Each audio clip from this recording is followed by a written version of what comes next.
Welcome back. We head out to Lewiston Altura as PEM looks for a road win in this one. And to jump into the second half, Lewiston Altura, Hayden Schumacher makes it rain. That puts the PEM up 10 with that one.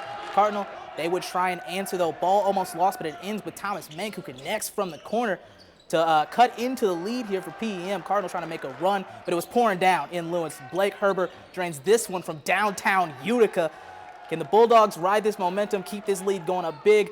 Then later it's a great feed inside to kind of Schumacher. He finishes at the cup. PEM still up by double digits, and Schumacher in the corner, shake and bake like Ricky Bobby, scores with the lay-in and a little bit of contact. PEM rolls in this one, 63-39 over Lewiston Altura. Then over in Maple River, they get the home win, 62-29. Another page of scores here. No score reported for WEM and NRHEG.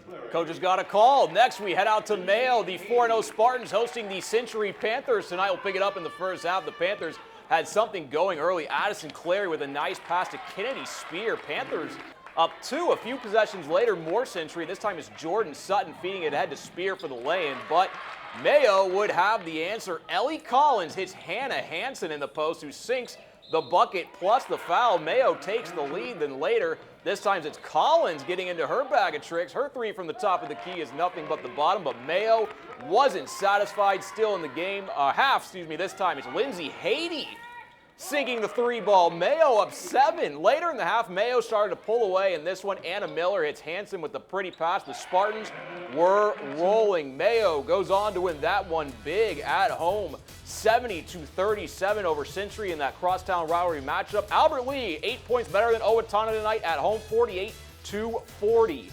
Austin beats Winona at home, also in the Ovi. Big win there for them, 25 points, 58-23, more than that, 35 points. Mankato East beats Red Wing by 9, 62-53 on the road. Stewartville, big time win for them, 72-26. Good start to the season for the Tigers out there, and Coach Liffrig's Zambroda Mazeppa, 3 points better than Kenny-Wanamingo tonight, 49-46. Couple more pages here. Goodhue beats Dover Yoda 54-38. Caledonia, big win at home over RP, 64-31. One more page here. Chatfield with an upset over St. Charles, 64-61. The Saints have been, I believe, undefeated up to this point in the season. Good OT win there for the Ghosts. And Cotter beats Fillmore Central 60-38. Now, over at Byron, a good matchup between Abby Schubert and Casson Manorville and Sasha Vanderpool and the Bears. We're going to pick this one up in the second half. Catch and shoot from the corner. Look at that release. You already know it's good. 11-point lead for the Comets. Schubert with the 3 there. But Byron, Sasha Vanderpool would have the answer. Step back, create space. The pause before shooting is what gets me here. That cuts the lead to 9. And like a snowball down a hill, KM would just keep it rolling. Ball movement leads to a 3 from Avery Irish. Later, can't connect on this triple here, but Olivia Matuska is there for the cleanup, finishing at the rack. KM lead swells to 13, but the Bears, they're not going without a fight. Riley Schnell's little pull-up jumper is good here. Byron down just 9, but when it all said and done there, Casson Manorville gets the win, 56-45, and PEM 75-39 over Lewiston Altura. I believe we have a couple more pages. Houston gets the win on the road, 79-37 over Leroy Ostrander. Another road win. Hayfield 51-37 USC, taking them down on the road there. One more page, and we got WEM 70 NRHEG, home win for WEM, 70-27 the final there. Thank you, Julian. Back to the boys. La Crescent Hoka took a 2-game winning streak with them into their game against Goodhue tonight. We'll pick it up late in the first half. La Crescent's Elliott Bauer drains a corner 3, and the Lancers go into the half up 28-18. They picked it right back up where they left off in the second half. Cody Kowalski is good from the land of 3. Now it's a 9-point game. Goodhue looking to get back in this one. Carson Roshkin splashes a triple to cut to a 7-point lead, but the Lancers keeping the pressure on. Kowalski fires this one from way downtown, and it goes. La Crescent is back up by 9, but the Wildcats would keep on coming. Will Opsahl is going to connect on a jumper here, but it would not be enough as La Crescent wins this one 48-40. Now to college basketball. Winona State playing its first home game of the season, taking on Wayne State. First half, Warriors up 5, but looking to add to their lead. Devin Whitelow hits the acrobatic layup. Warriors up 7. Next possession, Wayne State trims the deficit. Jordan Jansen finds Nate Moore in the corner.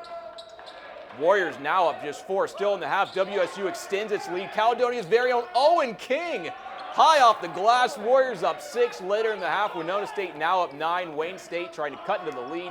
Justin Egan sinks a 3-ball, but the Warriors had the answer. Kevion Taylor not going to be denied from the mid-range. Warriors rolling them later. Check this one out. Look who cuts baseline. It's Owen King finishing with the two-handed slam. This one was tied at 29 at the break, but in the end, Wayne State leaves Winona with a 1-point win, 58-57.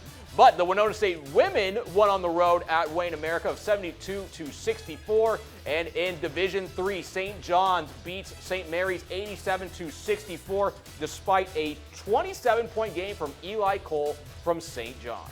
Now, over to women's hoops, as RCTC is back on the floor. Just a season ago, there was no team, as the Yellow Jackets didn't have enough players to fill a roster. That time off, though, did allow now second-year head coach Jason Bondi to hit the recruiting trail hard. Now, with his group, the team is 2-0 early in the year and at number 14 in the country. Bondi spoke today about this special Yellow Jacket group. I'm very fortunate to have this group as I'm starting out my career as a head coach. They get along, they care about each other, they love to see each other succeed. It's exactly what, as a coach, you want as in your players. So, but if they continue to grow and continue to work as hard as they have been, we've got a chance to do something special. And then it's a doubleheader for RCTC tomorrow. The RCTC women back in action at 1 p.m. as they take on Milwaukee area. Then RCTC men take on Milwaukee area as well at 3 p.m. A lot of local girls on that RCTC team that started 2-0. Well, next, stick around. We'll have highlights and scores from the ice, plus our play of the week will be back in 90 seconds.